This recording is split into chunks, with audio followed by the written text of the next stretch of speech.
Alrighty.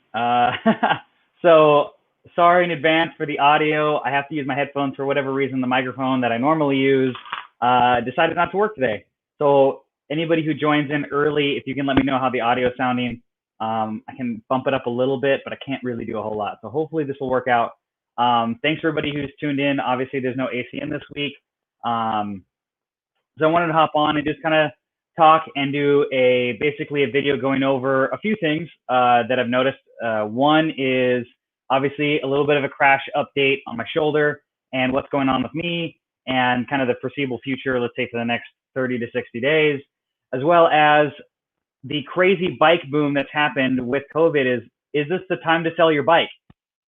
Honestly, the bicycle market is insane right now, and I'll give you some obviously firsthand stories from my buddy Mario, who's been selling a ton of his stuff, and I've even sold a few items, and it is absolutely crazy the prices that you're getting right now for your bike. So I want to open up the discussion and kind of give you my 2 cents on if you're thinking about getting a new bike, maybe if you have a couple of bikes and you're thinking about getting another one, maybe it won't be available, but maybe it's time to sell that bike that you don't ride as much or something like that. And lastly, obviously, just open this up. Not sure how long this is actually going to run for, maybe 30 minutes to an hour, probably cap it at that. Just general questions, if you have any, to ask me specifically about anything cycling related or anything else that's going on with the channel. I'd love to open up that communication with everybody. I know that it always takes a few minutes for everybody kind of stumble in here and ask any questions. So what I will start with is just general stuff about my shoulder. If you're watching this, later I'll mention it. You can come back to it. Obviously, if you're watching this when it's not live and it's posted on my channel, obviously you're watching this in real time. So basically what's going on, if you haven't seen the video, I have dislocated and fractured my shoulder, as well as like kind of bruised or did something to my hip where it's still an issue. So currently I'm still unable to walk unassisted. I either need a cane or a walker or a wheelchair to get around. It really is inconvenient. It is getting better. And it is something that hopefully, as far as I did go to the doctor yesterday, he said that he wants to monitor that. If I'm unable to kind of walk decently well in the next 2 weeks, to come back and do an MRI to see if there's some kind of other damage in there. Based on the CT scan for my shoulder, I'm going to give it another 4 weeks to see if some physical therapy can help with it. If that's the case, which my fingers are crossed, obviously I'll have to kind of baby it the next few months. I'll be able to ride probably after another 4 to 6 weeks, give or take. Probably not any aggressive trails, but at least get back on the road or light duty trail stuff. Last time I was able to get on the trails a little earlier using my redshift components on my bike, because it did take out a lot of undulation in my stem. Even on the road rides, I'd leave it on just to help my shoulder not be fatigued as easy. So I'm definitely going to kind of ease back into that as soon as possible. Obviously, I'm hoping to be able to at least hop on Zwift, depending on how my hip is, in a week or two, so I can at least get some general fitness back. I have some ideas about doing that as well. So worst case scenario, there is a possibility I may need surgery for my shoulder that would possibly include a bone graft. And if that's the case, it will definitely put me out for about 6 months of recovery, and don't know riding time what that would be like. Probably closer to that 4 to 6 months area on the trainer. So I'm really hoping that doesn't happen. But that is basically the kind of synopsis of what's going on with my body. So I'm hoping that, again, in 30 days, I'll find a definitive answer if I desperately need surgery or if I can do something to kind of strengthen it and make it. Since I am a full-time YouTuber and don't have any insurance, but I definitely even if I did, I really wouldn't want to do, a 6-month recovery and have that invasive and major of a surgery if I can avoid it or try to strengthen it on my own. So I appreciate the people that are in the chat, and I got a couple of comments here. Let's see what Kim said. Just sold my bike to fund a new one. Bought it used last year for $650, sold it for $850. Yeah, this is exactly what I'm talking about, Kim. Thank you for starting kind of this topic off. This is really what I've noticed. This is like a terrible time to buy bikes, but it's the best time to sell it. I wish my buddy Mario could have been here. We would have chatted just kind of between the two of us, now that I think about it, of all this crazy stuff you sold recently and made crazy money on.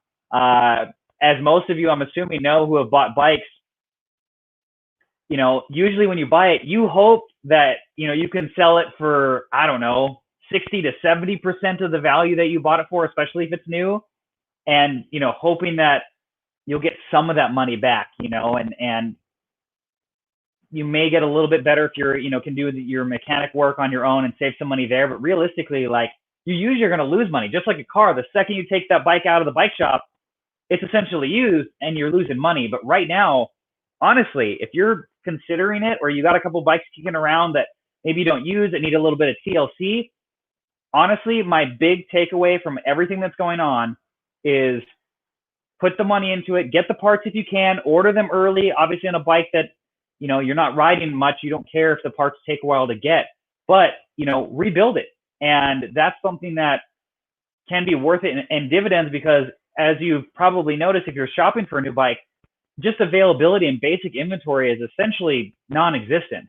It is incredibly hard to get a new bike. All the 2020 or 2021 bikes that are coming out are really tough to get, or they keep getting delayed from manufacturers on when they're actually going to show up. Bikes have been released with no real release date. Obviously, with COVID and everything, everybody kind of understands that, but not even like a rough month, or sometimes not even a season of when that bike's going to come into stock. And so you can be putting money down on that bike, but only know, hey, it's probably going to show up after the first of the year, or maybe it'll show up in December, or who knows. And obviously you don't want to get a bike that you don't want at a bike shop, or get maybe a bike that's too small or too big, just to settle. That's never the right answer. So in lieu of that, a lot of people are starting to really look to the used market.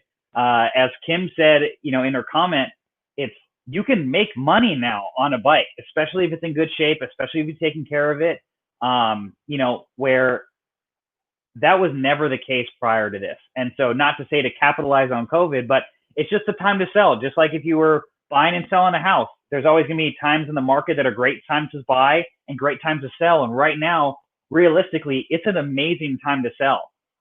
Just for instance, I sold my ETAP group off of my Barco build. I had a good amount of mileage on that. I want to say a few thousand miles. Obviously, I keep myself in good, pristine shape, so it looked brand new. I sold it for top dollar. I sold it within, I want to say somebody came and picked it up within an hour of me posting it, which was insane, because I sold it for a lot of money. So that's kind of proof that people are ready. Money is out there, and people are riding, obviously, if you've seen, because obviously the bike shops are empty. So use that to your advantage. If you got some bikes that are kicking around, or you're not really happy with, or you're thinking about upgrading, try to get them rebuilt and move them on to somebody who needs it, and then either save and wait, or place your order or pre-order. And if you've made some money, maybe you can get that next tier or step up in bicycle. So, who knows? If anybody's, experiences, please comment in the chat below, and I'll highlight your comment again. Kim killing it with making $200, on a bike that she bought and was able to use. Essentially, kind of leasing a car or buying one and then selling it for a profit. Again, crazy talk, especially before everything that's going on right now. So let's see here. And let me know where you guys are hailing from. I always like to see where everybody is in the chat. So let's see here. Yeah, gravel bikes, I think in general are going to be something people are looking for more now. So your cross bike, maybe you're not using it as much. For somebody who's interested in getting into gravel, you can always tell them, like, a lot of people, the first kind of crop before gravel bikes were official from like major manufacturers. And I did the same thing. I just kind of converted my cross bike. There was obviously downsides to that compared to a true, designed gravel bike. But for somebody, especially now, you got a cross bike you're not using. Obviously, there's no cross bike this season, at least in my area. Maybe you can just fit the biggest tires you can fit on there and say, hey, this is a great entry level way to get into gravel, and move that thing a little bit quicker. Yeah, this is definitely the problem. There is a live stream I probably want to do in the future where I agree. There's definitely a handful of bikes that I've built or restored over the years since I've started riding that I wish I had the money or the space to keep throughout the years. Because sometimes, you have a sentimental attachment to it, and I get that. Those are the bikes you keep. If you're forced to sell them, it does suck. But again, if it's something that ideally you don't have to sell, or maybe, again, you're not riding much, this is the time to kind of do it.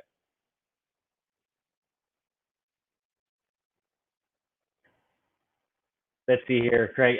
In the year to 2020, bikes will be in the cheap with a flood of once used bike. Yeah. I think right now it's definitely tough for the industry. If you look at the kind of bike launches, you know, production models and refreshes are in the pipeline, at least a year or two before they actually make it to market for most bikes.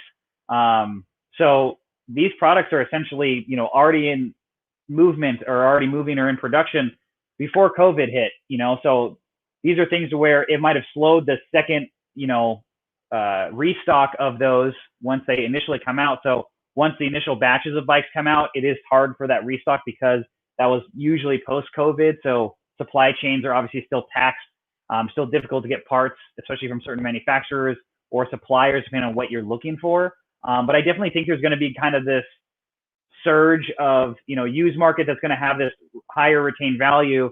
And then I think things are going to kind of settle down and kind of drop back to where it's going to be like it was before, where, you buy a bike, you're not going to get the, breaking even on a bike when you buy it is a killer, scenario that used to happen. I was always stoked whenever I could break even. Now you're making money, where I think it's going to settle back down to where you're probably not going to, break even on most bikes for a while. Again, unless supply and COVID sticks around a lot longer than, everyone thinks, or I hope it does. Yeah, even parts. Yeah, exactly. So right now, the funny thing is, if you really look and shop around, sometimes buying used isn't the answer. If you really look into it, sometimes buying new from your bike shop or another supplier or Amazon or wherever, really shop around, because some of these people are kind of gouging the prices because of availability. Now, granted, there are some parts that are harder to get if they aren't, produced anymore, to where it's kind of like a vintage car, vintage parts. They're going to retain their value kind of artificially because they're even harder to get right now. But yeah, I think you definitely shopping around and looking even local, because most of your local shops are going to stick to retail price. They're not going to inflate. So, all those, 10-speed components that your local bike shop probably has sitting in the back collecting dust or can't get rid of, they're probably going to want to make deals on them compared to people on the used market that might want to, hit you with a, hey, you can't order this anywhere, and they're going to charge you an arm and a leg for something that should be, half that price maybe. Anybody else here? Let's see. Let me scroll down.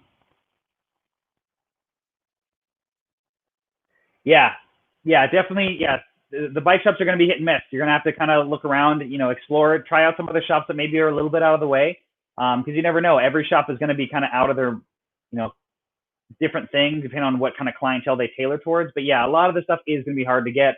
Obviously, they have supply chain issues just like we do, trying to get parts from any of our online sources. So that's definitely going to be something that's going to be prevalent. But shopping around is never a bad thing. And hey, we got, you got nothing else to do during all this. At least you can ride to maybe another shop and check things out.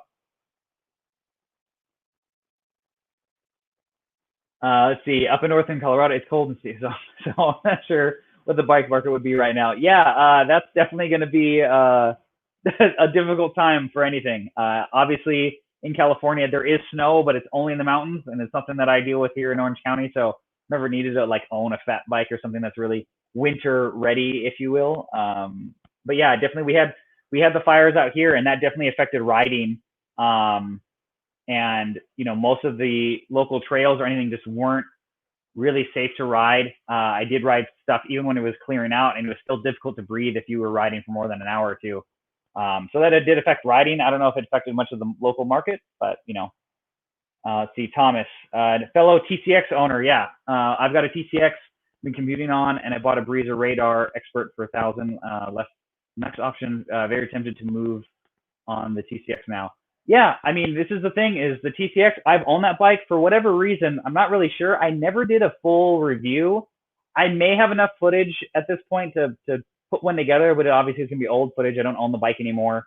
But that was a killer bike. I think it was very progressive compared to a lot of other bikes in the market. When I bought mine, I believe mine was a 2018.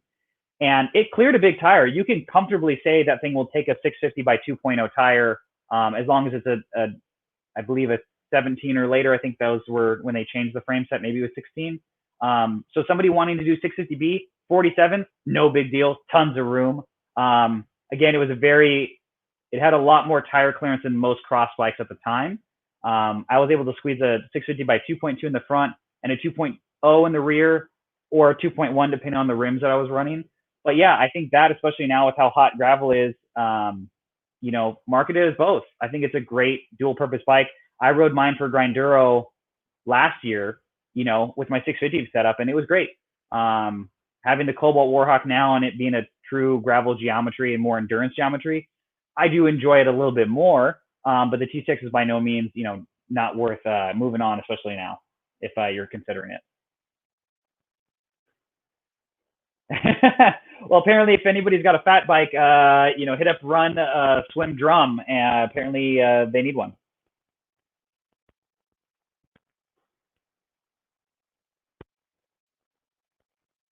All right. So, any more stuff? I love to hear these questions. Like I said, a little backstory. My buddy Mario, who you've seen in the videos, he's been selling like gangbusters. Sold a Salsa Fargo, and I want to say he made a couple $100 on that bike, and he rode it hard, and it was a Fargo. You beat that thing for over a year. He got a killer deal on it from REI, brand new, or I think it was a return from a customer. It actually had some upgraded parts, still got a better deal than the stock price, and then just sold it to like today on eBay. I've sold a lot of components and gone through a ton of stuff. So it's definitely a seller's market right now. If you want to make some money, throw some stuff up for sale. Find your local cycling Facebook groups and join in. I'm a big fan of online swap meet on Facebook. They have a ton of members, and you can get some high quality stuff. I've always had good experience with their sellers and everything on there. They have a great set of admins as well to moderate that group as well. Okay, let's see here. Do you think it's worth it to have a second bike that only goes on the trainer versus putting your main bike on and off several times a week? So if you have a spare bike, sure, put it on the trainer. My whole thing with trainer bikes is I think it's worthwhile having a trainer rear wheel setup, like kind of left on the trainer. I think that's kind of the best case scenario. No matter what kind of bike that is. Do you need a trainer specific tire? No. But the trainer is going to prematurely wear out whatever tire you put on there. So if you have a cheapy tire or a really thick one, like I use a WTB Thick Slick, because those things are like bulletproof as far as how thick they are. So I put one of those on. I take a stock rear wheel. I have a stock rear wheel actually off my TCX since I sold it. I still have the stock wheel set from the bike because I use the rear wheel on the trainer because I don't care how heavy it is. I put my Thick Slick on there with a tube, and then I put just a generic 11-speed cassette on there and run it as a trainer. And what I do, since it's a disc bike, is I actually just remove the disc brake or the disc rotor off the rear wheel, just so I don't have to worry about aligning the cassette. I may have to finesse a little bit of the cable tension or anything, or the B limit on the derailleur, but typically I can do that in a few minutes. So it's not really a big deal to me. But I could see if I did live somewhere where I'm doing the trainer, 4 to 5 days a week, and I'm doing it regularly because it's too cold or wet or snowing outside, I probably would invest or have one of my bikes just kind of set up on the trainer at all times.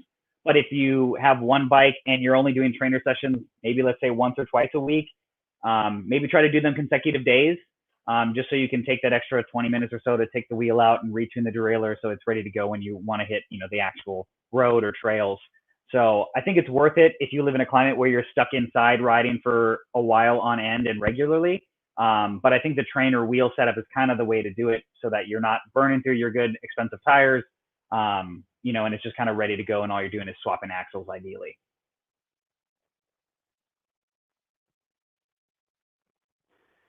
Yeah, the shops have been nuts. I mean, I'm happy for them. I mean, definitely, I managed a shop for about a year, and once COVID hit, the same shop did what we did. I want to say, what I did in a good year, they did in like 6 months or something crazy like that, and they sold out to where it's a ghost town in there. Sometimes it's just because they're selling as soon as it comes in, it's going out. So a lot of shops are seeing traffic of what they usually see on a Saturday, Sunday, on Mondays and Tuesdays. Which is killer for the industry. I hope all this money, goes into innovation and research, and that they see that, they need more outreach for new riders, because there is a new flock of new riders, that aren't racing, that aren't, that want, affordable, great bikes that are going to be great for everybody and more well-rounded. instead of super performance focused. I think that's why gravel's taken off so well as well. But I hope that this, drives that kind of, innovation and focus in the industry because of the sales just in general. All right, let's see. Let's see here. Hey, do you wish manufacturers included their bikes with SPD or SPD-SLs? No, I am a big fan that they don't, to be honest. I think that bikes, let's say, under $1,000, maybe call it 1,500, should come with flat pedals, and that's it. The reason being is, one, that is money that they have to spend to put those kind of pedals on the bike that now is going to be passed on to you.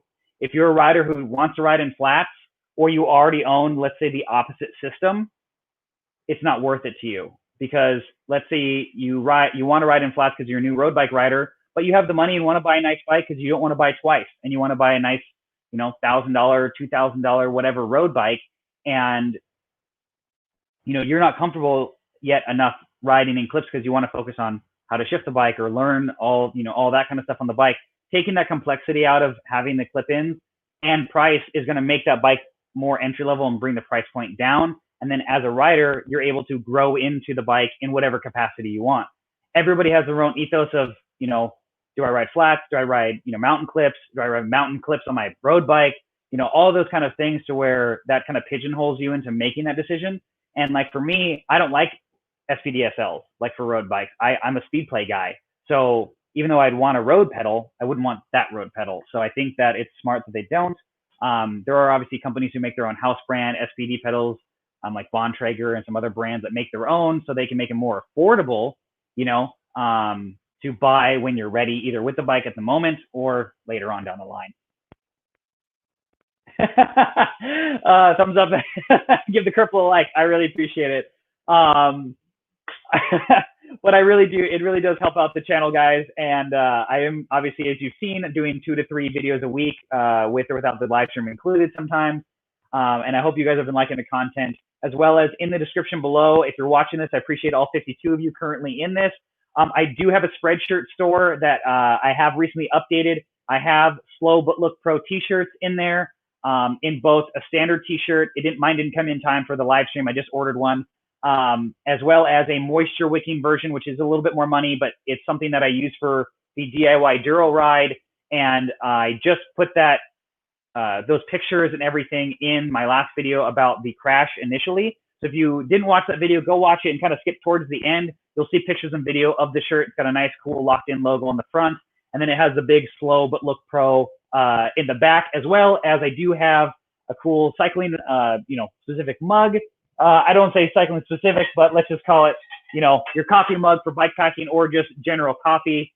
Let's see here if I can see where it's not super blown out here. But your little metal mug, this is great for bike packing. It's got the locked-in logo on one side and the Slow But Pro logo, which is the same that's going to be on the t-shirt on the other. So both of this and the moisture wicking and standard t-shirt are both available on the store. I do have a women's shirt and cut available as well, and the OG locked-in Spreadshirt t-shirt that's on there as well. So if you guys want to help support the channel and have some cool swag to wear when you're taking your t-shirt rides or mountain bike or gravel casual rides, check the links below this. All right, so let's move on. Let's see here.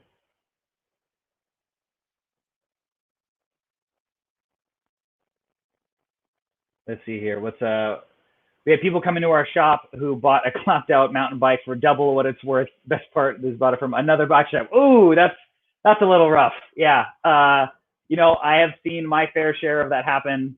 Obviously prior to this, when I was working in a shop where someone would come in and it was heartbreaking. They're just saying like, they would think you were trying to oversell them or, whatever, but you'd walk through like, hey, these are all the things that you need for your bike. You are, $50 away or less to buying a new bike with a warranty that we're going to, do the basic maintenance on for a year or whatever, and brand new generation of parts and not something from the 80s or 90s. But that definitely is something that people are, again, taking advantage at some point, can be a thing at this, with everything going on. Let's see, Benjamin, shop's taking pre-orders. Yeah, so I think that's the big thing right now is pre-orders. I know my buddy Mario ordered one of the new Giant Fathoms. So, he was hoping it was going to be here this year. He got a call from them saying that now it's more likely that it's going to happen, 2021, hopefully earlier 2021 than later. So that's a thing where, yeah, I mean, if you want to get a bike guaranteed in your name, the waiting game is going to be something you're going to have to play just because of availability. Again, issues are every day getting harder and harder. I think it's going to be quite a while before that kind of levels out to where we're getting a steady stream of products. And supply chains are up to capacity to these manufacturers because, again, once COVID hit, everything ramped up to where everybody, I think, is still playing catch up in the industry as far as they're projecting, a lot more. But obviously they got to be smart because they can't project or order too much extra because who knows when it's going to eventually die down. So obviously they're playing that game into where that's where you're, us as a consumer have to play that waiting game and not unsure of what's going to really happen. Yeah, Kim apparently agrees with me. Yeah, pedals would definitely drive up the price if you were going to add those to a bike. Let's see. I sold my road bike for $3,000 to the right person who it didn't come include pedals. Sure. Yeah, I mean, I think every single one of my bikes that I've sold, I want to say in the last 5 years, I've never sold with saddle or pedals. And saddles a maybe, just because there are times where I will keep on hand stock saddles from either friends' bikes if they don't want them, or review bikes that I get in, that I end up keeping for a while and end up selling. Those are things where I'll keep the stock saddle just for selling a bike to put something on there for test ride purposes. Or I'll mention to them that, hey, I'm going to remove the saddle once you take it home because, this is my personal one. I exclusively ride power saddles, so I hoard them and I have tons of them, depending on how many bikes I'm floating through at the time being. But those are things that, yeah, I'll never sell with a bike. If they want to pay me an exorbitant amount of money to purchase it, sure. But it's not something I normally put up there.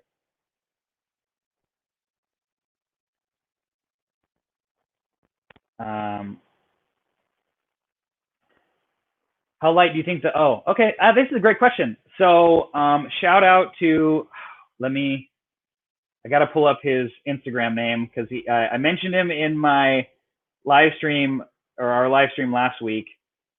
And me and him have been chatting about this. Dynamighty16. He has been like shooting me all the hotness for the Redwood. So he has done a full Envy swap for the cockpit and has some Envy like G23 carbon rims coming in on deck to lighten his bike up. So I think roughly just in the cockpit swap going carbon.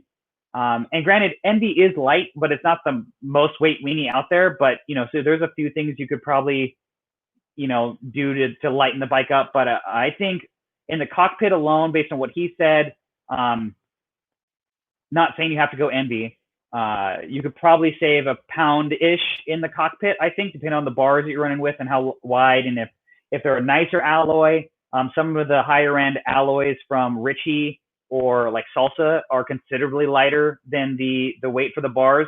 And let me pull up his message just to talk numbers. We got time, might as well. Also, shout out to all 100 of you that are currently in the chat. This is awesome. Let's see. And again, Dynamighty16, give him a follow. He's got a Redwood on Instagram. So stock weights for everybody. Now he's rating, I believe, a small, so his bars are not as wide as mine. So his bars in the 42 width, he measured at 391 grams. Most carbon gravel bars are going to be in the low 200s. Your nice alloy gravel bars in the rough width around there are probably going to be in the high 2s, low 3s. So you could easily save 100 grams just going to a nicer alloy bar or, like I said, something from Ritchie. Stock stem in the 60 mil length was 133 grams. That's, not heavy, but, something that short could be a lot lighter. Stock seat post was 371 grams. It is a 31/6 seat post. So again, you could find a higher end alloy or a carbon seat post to save a lot there. And the stock saddle was 274, which is kind of middle of the road. So again, you could easily save and not going super crazy, just a mild upgrade in the bar, stem, and seat post category. You could easily save half a pound to a pound, there alone. The wheel set, he hasn't been able to weigh, and I haven't either, of just the wheels by themselves. So realistically, if it was me and I was going to do some upgrades for this bike to save the most amount of weight for the least amount of money, leaving the drivetrain predominantly alone, I would do a wheel set. Hunt makes a great like 30 mil internal wheel set. I believe it's around $450. It's about 1,700 grams. I want to say that's got to take off at least 1.5 pounds off the wheels, if not more. I'm assuming based on kind of feel. The crankset I would upgrade to like a SRAM Force crank. Those used you can get for a pretty good deal. That would probably save you almost another 300 grams to 1 pound. So there's 2.5 or 3 pounds right there, and then another pound for not going crazy in the cockpit. You know, so you could bring this thing down, I think, to the low 20s, keeping the stock tires. Now, keep in mind, those tires are around the 850 grams each mark. You can get bigger tires for the same weight, or you can get just a higher end tire that is tubeless, that is lighter in the same size. So that's kind of, that I don't know. That's kind of all over all over the realm. But you could easily get this thing, I think, into the, without pedals, probably the 23 to 24 pound category without going absolutely nuts. But you'd have to put some decent money into the wheels, and again, you're running a big tire bike, so this is not going to be, the 20-pound bike without going real exotic or really expensive. But you could also, again, save a good amount of weight just in upgrading the tires to something, because 850 grams in a 2.3 isn't bad, but there definitely are significantly lighter for around that same size. Awesome. There's 123 of you in here. I really appreciate that. Again, sorry there's no ACN tonight, but this is what I'm trying to do to help out and provide, some questions and answers going on right here. Thanks, Edward, for the channel love. I appreciate it. Always got a soft spot. Yeah, I definitely think that Eric from Spindat, he got that rock hopper right before I think everything really crescendoed, because those are like worth ridiculous amounts of money now. I could have probably picked up that same bike for $50 pre-COVID and everything. So I definitely wish I could have built that into a basket or hybrid bike. I do have one that I'm trying to kind of revamp and work. Hopefully I'm going to reach out to Microshift and redo kind of a cheap one-by setup to make a great like basket commuter that doesn't look super nice but works really well, because currently that's my only mode of transportation. Once my hip heals, my car is in the shop and being worked on, but that's something I definitely want to do because I think those are super cool. But I'd love to have like an old 26-inch by like 2.1 setup to cruise around on.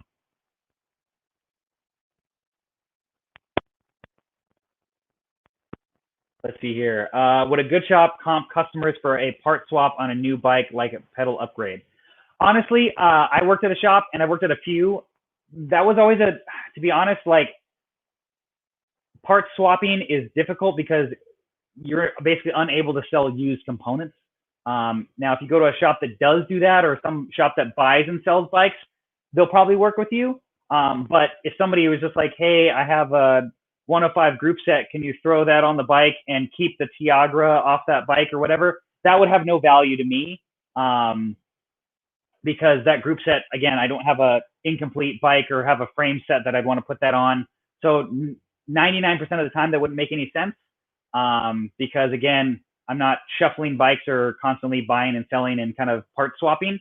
So again, if it's that style of shop, which there are some out there, they might find value in that to complete a project, but most shops, not going to do that. It doesn't make the shop good or bad. It's just a tough business model, because then you got to keep track of what effectively that part cost you and what do you sell it for.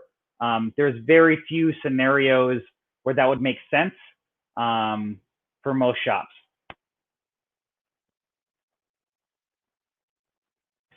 Hello, Annie. Let's see here. Yep, swap the OE bars. Yeah, there you go. So yeah, saved over 100 grams doing a simple bar swap. So again, I think the Redwood's still a killer value, but obviously like it's not going to be the lightest weight stock components for the price point. So again, even a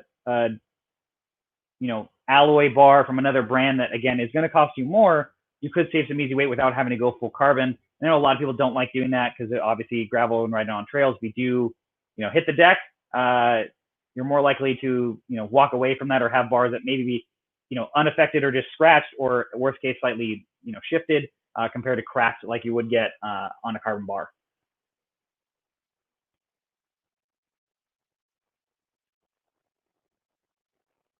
There you go. So Jason, yeah, he's got a bike shop that only sells used stuff, and those shops are out there as well. So that again, if you're trying to do that, you know, just keep in mind it's like pawning anything. So they're not going to give you street value. So if you think, hey, I can, that 105 group should be worth $300, they're not going to give you anything close to that because obviously they got to make money on the deal as well. But obviously it is a lot more convenient. So remember that you are paying for convenience essentially because you're not dealing with random strangers and messaging on Facebook or OfferUp or Craigslist or whatever else. So remember that when you do go to your local shop, if they do buy used parts or will do trades, keep that in mind. They got to keep the doors open.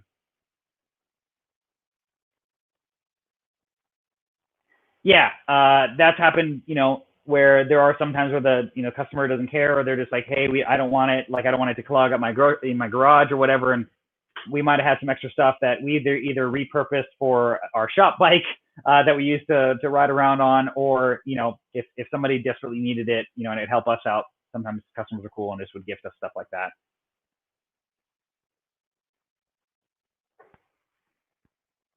Hey, well, right now money is ultra tight. I'd love to buy a lot of bikes and a lot of things right now, but I definitely think that bike is definitely going to hold a premium. I think a lot of people, if you market it and put it in the right Facebook groups, somebody, especially for Gary Fisher, some of those bikes are going to be stuff that, guys who rode that bike when it was new back in the day would love the opportunity to, rebuy it now, and kind of remember the good old days, and so I think those are, if you buy a right bike or something that's, nostalgic in that sense, you can, get a premium for that, kind of regardless of what's going on and with COVID and everything else.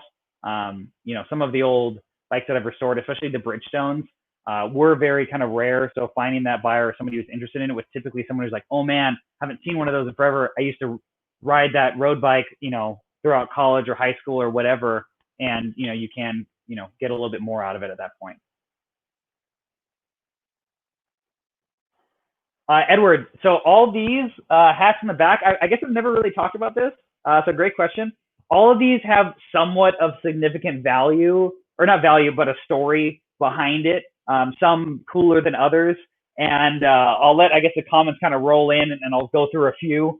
So some of them, again, not super crazy stories, but we have here, this is my Red Hook 10-year anniversary cap. This was something I picked up at Red Hook in Brooklyn. Some people may or may not know, I actually did work with Aventon for a little while, and I shot their video of them racing in Red Hook. So if anybody's seen that video, I actually shot that part 1 and part 2 video for them on their YouTube channel. And so when I went, it was a 10-year anniversary. I had to pick up a cap. I don't even think I've worn this. Maybe the day that I bought it, but I wanted to keep it nice. I do have an Ash favorite that's also 10th year anniversary edition. I wanted to buy that because I was there. It was the first time and only time I've ever been in New York. This is a Bellwether cap. This I got from them. They were one of the first few cycling clothing companies that worked with me. And so, I've saved that. This is another Red Hook cap from Brooklyn. This was a different year. I actually was gifted this from another photographer that we worked with that, I kind of became chummy with when we were there, and he was a really cool guy. He actually let me keep this. He's from England, so, wanted to keep that nice and keep it, around. This is my Sports Beans cap from Jelly Belly. I was a big fan of the Jelly Belly race team when they had Focus as their main sponsor, because I had a Focus Azalco back in the day, and I always wanted the Jelly Belly edition, and I finally met the team and got one of their caps. This is the SoCal Cross beanie. I actually got this when I was on the podium last season. I got 3rd overall in the men's C 30 to 35 category. And this was one of the swag, things that you got. These are both from Walls Caps. They were a company that I worked with that created a custom jersey for me, and super comfortable. And so I have both those caps. This is like kind of their wool knitted cap. I keep this here because honestly, I never really wear it. But I wanted to show it off. And then this one is a Castelli cap. This is actually from old coworker of mine from an old bike shop at Performance in the Performance days. He's passed away. And so I've always kept that because he was like the Castelli guy, always dripping head to toe in Castelli. And so that's kind of in memory of him. So yeah, I guess I've never talked about those. No one's ever asked. So there you go.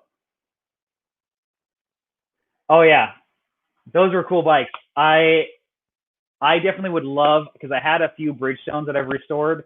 I'd love to get an old Bridgestone MB1, and kind of do a resto mod and modernize it a little bit. But those are super cool. Yeah, Paramounts are cool. Yeah, they were made by Panasonic. Oh, hey, there you go. There he is, the man, the myth, the legend. My Redwood info guy for all the weights and everything. So everybody, you can thank him for all the weights that we talked about as far as the Redwood goes on dropping weight on the cockpit. He balled out again and did full Envy. He's got some cool wheels coming through. But yeah, you can. He's sitting right about 24.2 pounds after Envy bar, stem and seat post, and tubeless conversion. Now he did change the tires to they are Kendas, but they are a different model of tire.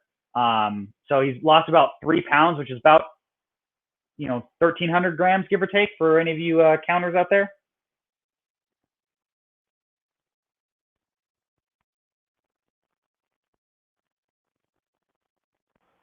Ooh, this is tough.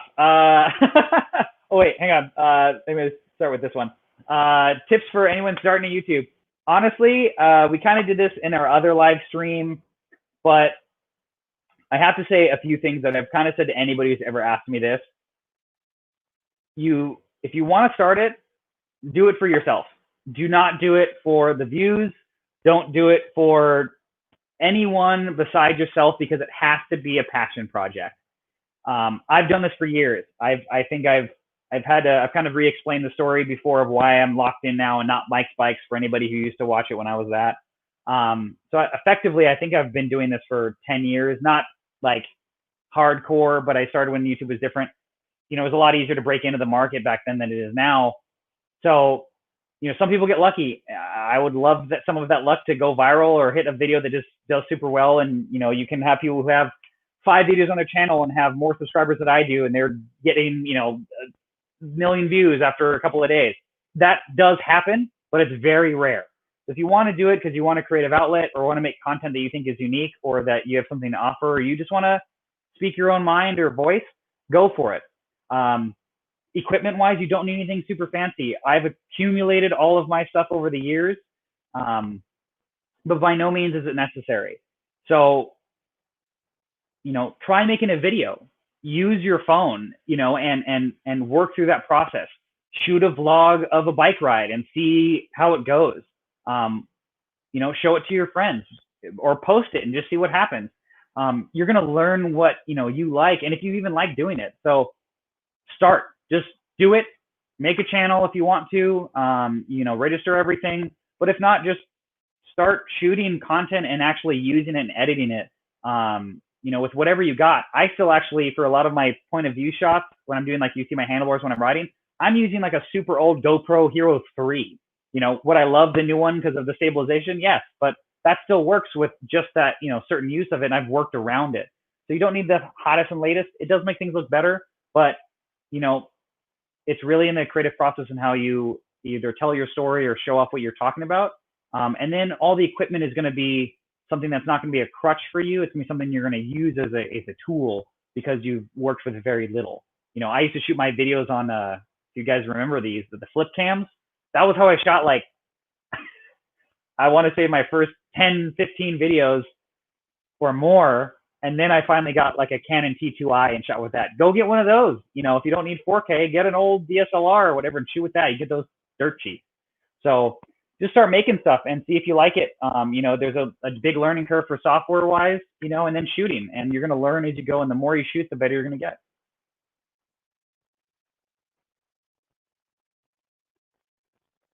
So cycling caps are tough. I am looking into that. I have, it's either a lot of money up front for me to, order a bunch ahead of time, which I just don't have right now. And trying to find someone with lower minimums is tough, or someone that would be willing to do a pre-order with me. So I am looking into that because I'd love that. But that's definitely a tough thing to kind of come across. Don't know why caps are way harder than like making jerseys, but it definitely is. So that's something that I'd love to be an option. Like I said, right now, if you didn't hear that part earlier, for everybody new in the chat, if you haven't seen my new Slow But Look Pro, either mugs or moisture wicking t-shirts that are great for riding, road, gravel, t-shirt rides, whatever, as well as just a standard t-shirt. Those are going to be the links below in my Spreadshirt. Those are all live. They both have multiple different colors. I do have men's and women's cuts. So that's what I have offered right now. I'm working on stickers as well to do some Slow But Look Pro decals as well for your bikes.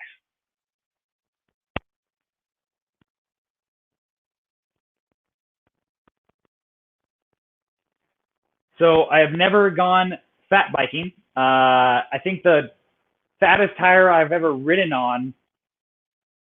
You know what? I've probably ridden a fat bike like around a parking lot at a bike shop I worked at, but I think that's probably it. I've ridden something with like a 2.6 or a 2.8, which would be considered a plus bike, but never fat bike. Never really needed to. I've seen them around. They were kind of hot in California for a while, mainly in like the beach cruiser setup for people who wanted to ride on the sand at the beach.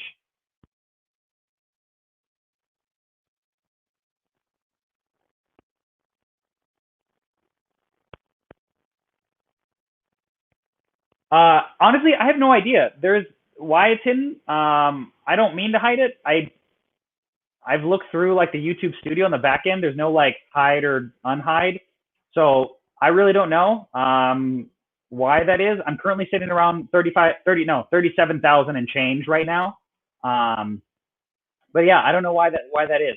I'll look into it again. Obviously I forget about it because I can see it.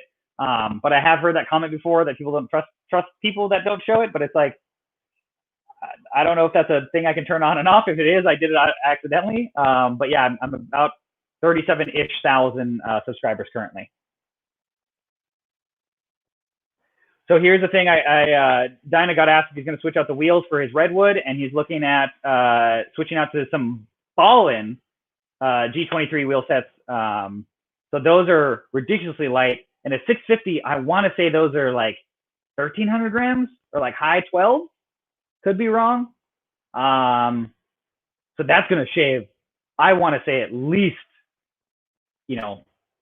bare minimum 1,000 grams or really close to that.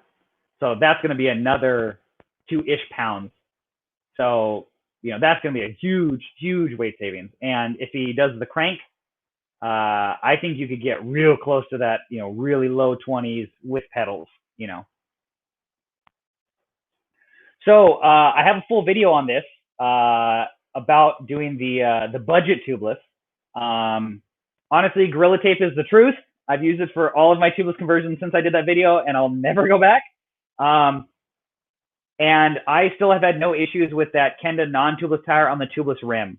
So in my experience, it depends on the brand of tire. It is a lot easier to take a tubeless compatible rim with a non-tubeless tire than it is to take a tubeless tire with a non-tubeless rim. So if you have the option, it is easier. It doesn't always work. You can still fail miserably and never get it for either. But it is easier in my experience, tubeless rim combo with a non-tubeless tire. Again, I just taped that thing up with Gorilla Tape through 2 ounces of sealant and a tubeless valve, and it's been solid, still holding air. I haven't ridden that thing in a little while, obviously with the injury, and it hasn't flatted or anything. It's still sitting there, been great.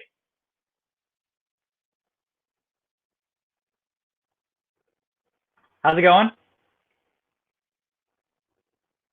Yeah, again, hats would be cool. I definitely have designs like ready to rock. It's just finding something that works. Either if I can do a pre-order to where, and if everybody's cool with it, I might try to finagle it to where I can get a set batch and have a set amount.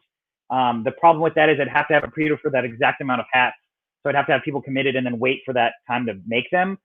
So that's maybe something that if the t-shirts do well and the mugs, that affords me the option to do those kind of other projects. Again, because this is my full-time gig, the only money I'm making in income right now is between the channel, which is honestly not making a ton, the little bit I make on Pateron, and then any kind of sales I make through the Spreadshirt. So all of those things help support the channel to then fund other cooler products that I want to definitely bring. Again, stickers, cycling caps would be awesome. I'd love to do some socks in the Slow But Look Pro, or some other catchphrases I have, like the Get Your Miles In, all that kind of stuff I definitely want to do. I just, need to be able to fund those cool projects as well. Oh, so Chase, one, thanks for the tip. Two, found out that is an OEM cassette. So Sunrace lists it on their website, but I cannot find that cassette anywhere to buy in 1151. So if anybody doesn't know, Microchip does this as well. There are certain cassettes or things that companies will make that are only for a manufacturer that they will not sell to the public. Currently, this is one of those cassettes. Don't know why. Obviously, Microchip won't make it because they listed the capacity at 48 teeth. So Sunrace won't. Now, there are some other companies like I've worked with before, like Ghetto, that does make a 10-speed 1150, not 51, which is close enough. That I've been talking to try to get one of those as like an upgrade for your Advent X. I just haven't heard back from them. But if you are able to find that cassette to buy in the United States, shoot me a DM on Instagram, because that would be awesome. I really have a cool project in mind with Poseidon. I'm waiting to hear back from them, but I want to do a flat bar conversion on that bike and kind of make it like a pseudo rigid mountain bike, go bigger on the tires, and then I'd probably swap the crankset out for a mountain bike crankset to go something smaller on the chainring. And then ideally, I'd have a 1150 or 1151 cassette in the rear to essentially convert it to a mountain bike or mountain-ish bike.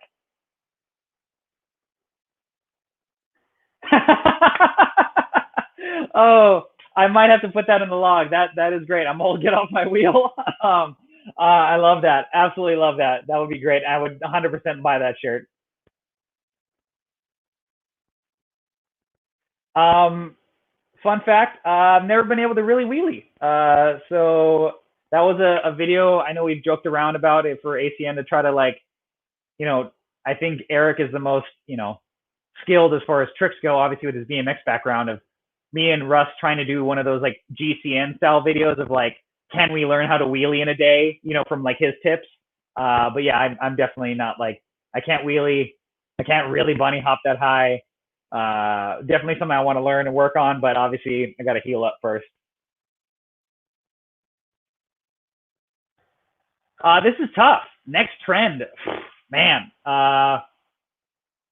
That's tough. I think realistically, I think gravel is kind of already doing it. I think gravel is going to splinter more. I think we're going to have, a really big split in the industry as far as race gravel. Like your what is it? Oh, I'm going to butcher it. The Kansas Speed that just came out. I want to say that was Scott? No, not, I don't know. But anyways, there's some like, or the Cervelo Aspero. There's some racy, gravel bikes, and then there's your bike packing, ultra endurance, big tire gravel bikes. So I think that market is really going to split more. I think, another trend that I've just kind of seen with mountain, especially too, that's kind of coming on board is, the extra added mounts, to where, top tube mounts and down tube mounts now are more commonplace than like a rarity that they were. But I really don't know. I don't know what the next big wave is. I think there's going to be a lot more crossover. I think with gravel and mountain, there already is a ton. I think it's going to get real blurred and real weird for a while. Like I want to convert the Redwood to a flat bar MTB-ish bike, or basically a late 90s mountain bike, to see how that is. So I think there's going to be a lot of experimentation. I don't think it's going to be a trend. I think companies are going to experiment a lot of what's going to stick, because there's so much diversity in the market right now.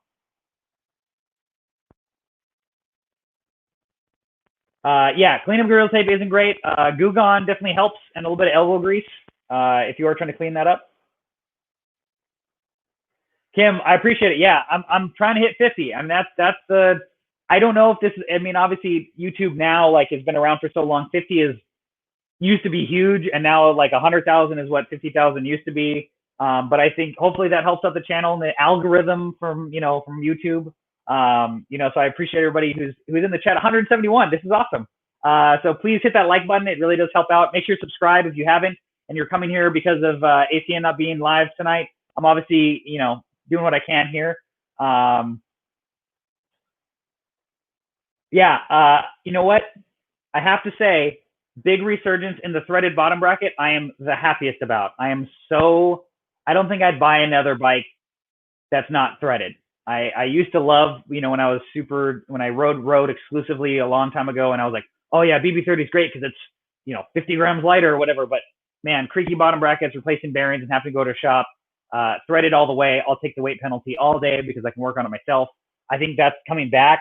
I don't personally have a bike that's T47, but that's close enough in my eyes that, again, a different threaded standard that I'd be okay with. But I definitely would recommend that.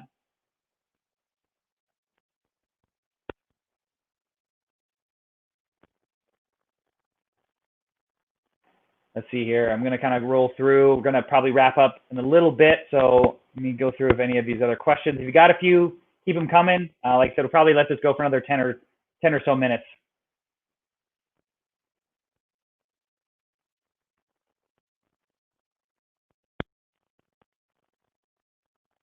All right, here we go. Someone can relate. Let's see. I'm 65 and have both of my shoulders replaced. Love biking. What bikes have a tall front end and upright? Honestly, you're going to have to really look into, depends on the style of bike you're looking at. Really learn about stack height. That essentially is if you take a line from the bottom bracket and go up to the top of where your handlebars or the top of your head tube is, that's essentially your stack height. So it doesn't matter the length of the head tube. It could be super long, but have a really low stack height. So it's that number is going to be the most crucial for you. So look for bikes that have a high stack height in the category of bikes that you want. That's going to put the handlebars up no matter what style higher. So if you're looking for a gravel bike, compared to a cross bike, a gravel bike's going to have a taller stack height, bringing the handlebars a lot taller initially. Road bikes, they have endurance road bikes, same kind of thing. Mountain, I'm not really well versed with mountain stuff, but again, your stack height is going to show you in space how much taller that is going to be, to give you that more upright position. Then you can look at bars. If you're looking at a drop bar, there are some that have some kind of rise to them. If you're running a straight bar, they obviously have bars with a rise and different lengths. So you can do some other stuff that's hardware based if you already have a bike.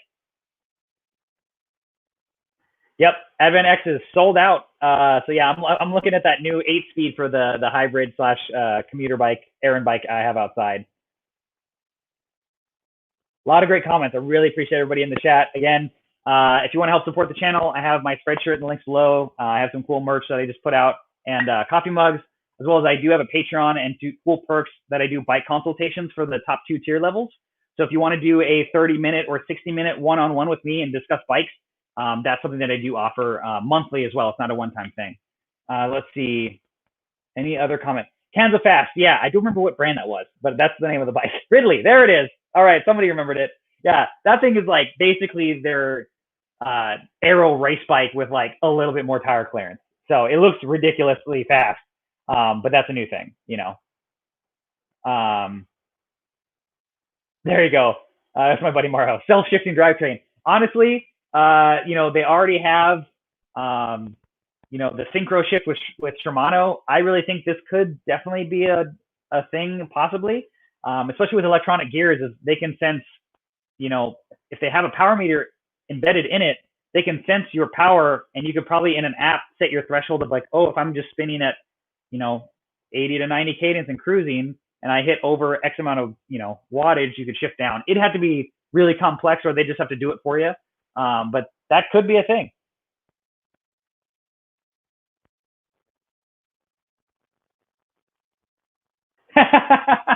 All right. Well, yeah, I'm glad that everybody in the chat, all 180 of you, are appreciating that. Unfortunately, I don't have a drink with me on me right now, but yeah, I'm glad to fill in and hope you're cracking many, and that beer is plural in beers, not just beer. Great. For the last commenter, sorry if I forgot your username, but yeah, the Breezers, there are some brands that are just naturally taller in the front end. Breezer is definitely one of them. All right, so we're gonna be wrapping this up. So any last comments, throw my way. Let's see. The Four Corners. I can look that up real quick. That sounds familiar, but they have a lot of models. So let's see here. The 2021 Four Corners. Okay. Let's see here. So Okay, that looks like, oh yeah, very tall stack height. You can see obviously the extended head tube on that thing. That's going to be, okay, double butted chromoly, so it's going to be nicer than your standard 4130. Spectrosora 3x9. Not a huge fan of triples, just because, but at the price point that's going to give you obviously a ton of, granny gear for touring or bike packing, so that's not a bad thing. But for the price, I mean, that's, obviously you're getting what you pay for. But yeah, I mean, that's going to be definitely a very upright, very comfortable bike for sure. And I do like a lot of Marin stuff. I'd love to test out and ride more. That I haven't seen or heard of. I will make a note for that. I will check that out. I didn't know that existed. So Size My Bike app, yeah, have no clue, but I'll look into it. All right, so we're right at the hour mark. I appreciate everybody. Honestly, I'm happy and surprised and thankful that all of you joined at any kind of capacity. If you're watching this live, thank you so much. And if you're not watching it live, hi. I am going to be doing another live stream for everybody who stuck around. I'm going to be doing a live stream Monday evening at 5 p.m. With Redshift Sports. So the people who make the Redshift stem, the seat post, they just came out with their kitchen sink bar. So make sure to stay tuned for that. I will be putting the premiere icon up as soon as I can make my thumbnail and confirm with them. But it should be about 4:45 and go for about 30 minutes to an hour. I want to talk to them about their new components. So I really appreciate it, guys. Again, please make sure to like this video, subscribe if you haven't already. You can follow me on Facebook and Instagram. Links are in the description below, as well as my Pateron, where I do offer cool bike consultations and perks at the different tier levels, as well as my Spreadshirt. If you want to get some cool, locked in, slow but look pro swag, and I really do appreciate it. Thanks for everybody for joining, and have a great night.